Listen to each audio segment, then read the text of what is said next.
YouTube. Donc du coup, nouveau décor comme vous pouvez le voir. Mais très récemment, j'ai acheté un ordinateur fixe qui est sur mon bureau maintenant.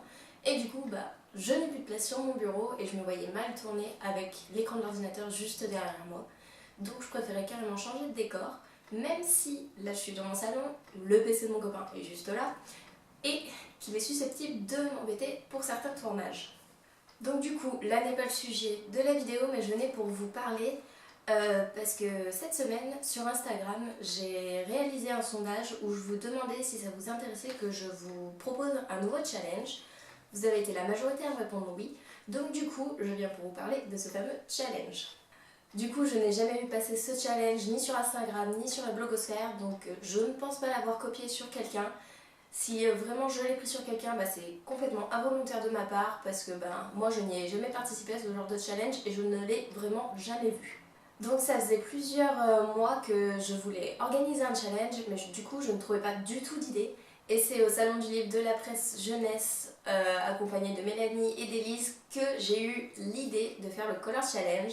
Et du coup, les filles m'ont beaucoup aidé à trouver des idées couleurs. Le Color Challenge, en gros, comme son nom l'indique, c'est un challenge avec des couleurs. Pour ce challenge, en fait, je voulais pas trop être limitée. Donc du coup, je me suis dit une couleur un mois. Bon, en vrai, c'est pas une couleur un mois, c'est 1 à 3 couleurs par mois. Et vous devez lire un livre ou plus, comme vous le souhaitez, de la couleur qui sera indiquée pour chaque mois. Par exemple, en janvier, la couleur c'est le jaune orangé, en rapport avec la galette des rois, parce que oui, pour chaque mois il y a une couleur qui est en rapport soit avec un événement, soit avec une saison, pour faire un petit peu des liens et pour colorer un petit peu nos lectures. Donc voilà pour les explications du Color Challenge linéaire, parce que il y a d'autres petites conditions on va dire, mais qui sont à votre avantage. Donc du coup, comme je le disais précédemment, ça va de janvier à décembre 2019 et c'est une couleur par mois. Sauf que vous n'êtes pas obligé de participer durant tous les mois. Par exemple, si vous ne voulez pas participer en février, vous ne participez pas, c'est libre à vous, c'est vous qui décidez du mois durant lequel vous voulez participer. Aussi, vous n'êtes pas obligé de poster ou de chroniquer vos lectures en m'identifiant, en parlant du Color Challenge. Sincèrement, vous n'êtes vraiment pas obligé. Si vous le faites, c'est bien, comme ça je pourrai voir du coup les livres que vous avez choisis, vos lectures, ça me donnera aussi des idées de titres que je n'ai pas forcément dans ma bibliothèque, ça me fera découvrir de nouveaux livres et à vous aussi également parce que si vous commentez mon post que moi je vais faire, parce que moi je vais faire des posts pour vous annoncer les couleurs et vous montrer les livres que je compte lire, et ça vous fera découvrir d'autres romans, ça vous fera dire ah oui tiens il y a celui-là que j'ai dans ma palle aussi, je pourrais le lire aussi pour ce mois-ci. Enfin bref, ça va permettre énormément de communication et de nouvelles découvertes. Pour ma part, comme je le disais, je vais poster une semaine avant chaque début du mois la couleur en rapport avec l'événement ou la saison pour le mois. Donc par exemple, fin décembre, je publierai la couleur que vous savez déjà du coup, pour janvier. Et comme ça vous laisse le temps de choisir votre livre. Et j'ai oublié de vous dire aussi, si vous choisissez un livre et qu'au final vous n'avez pas envie de le lire, et que vous en avez un autre de la couleur jaune orangé par exemple qui vous tente, vous pouvez changer à tout moment, c'est pas fixe en fait, votre livre n'est pas fixe. Et encore pour ma part, je mettrai un post du livre que j'ai choisi pour mon Color Challenge pour vous montrer du coup quel livre je prends et que je compte lire.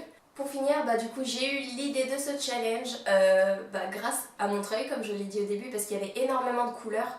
Et du coup, ça m'a inspiré. Mais le but principal de ce challenge est de lire un maximum de livres dans ma palle. Car oui, j'en ai énormément. Et oui, je regarde là-bas parce que tous mes livres sont là-bas et je suis en train de me dire mince, j'ai 130 livres à lire dans ma palle. 134 vu que j'en ai acheté 4 hier. Au secours. Enfin bref, donc du coup le but était de vider ma palle, mais aussi de découvrir des livres qui forcément je ne lirai pas en ce moment, mais du coup que je lirai en fonction de la couleur. Je sais pas si ça a été clair, mais bon, moi je me suis comprise dans ma tête, c'est le principal. Et aussi, ce challenge a pour objectif en gros d'avoir un challenge sans prise de tête, c'est-à-dire qu'il y a énormément de challenges sur les réseaux sociaux où il y a des objectifs qui sont très hauts. Je pense par exemple au challenge le mois 5000 qu'organise la Dileuse de Conneries. J'y participe, je suis heureuse d'y participer, c'est un merveilleux challenge et tout. Mais 5000 pages pour moi c'est beaucoup trop pour un mois, je sais que je le fais jamais ou en août parce que c'est les vacances.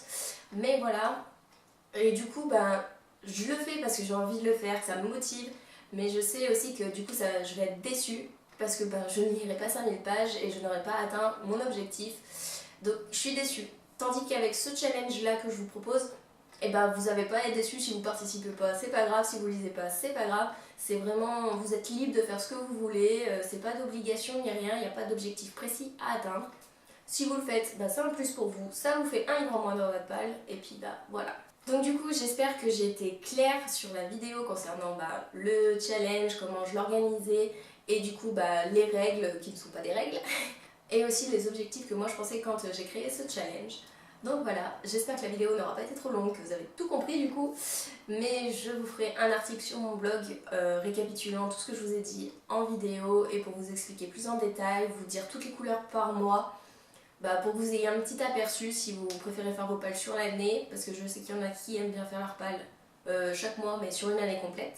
Donc voilà, la vidéo est terminée, je vous fais des bisous YouTube et à la prochaine.